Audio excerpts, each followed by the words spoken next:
Welcome to Burlap Teachers. Enjoy the video.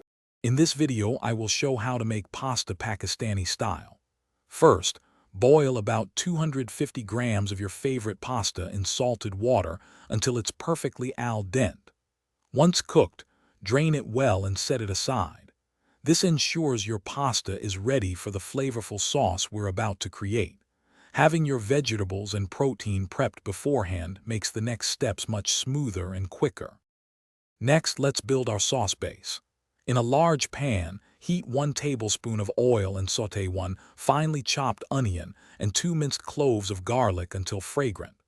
Then, add about 200 grams of your chosen protein, like small chicken pieces or ground beef. Cook this mixture until the meat is nicely browned and cooked through, creating a rich foundation for our dish. Now it's time to infuse some classic Pakistani flavors. Stir in 1 teaspoon of red chili powder, 1/2 teaspoon of turmeric and salt to taste. Mix well to coat the meat and onions.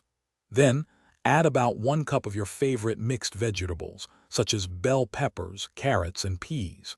Sauté these for a few minutes until they are slightly tender crisp, retaining their vibrant color and texture.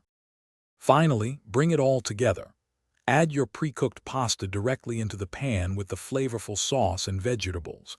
Gently toss everything until the pasta is evenly coated with the delicious Pakistani-style sauce. Garnish with some fresh cilantro for a burst of freshness.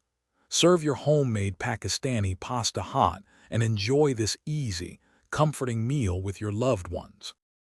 Thanks for watching. Consider subscribing if this video helped you.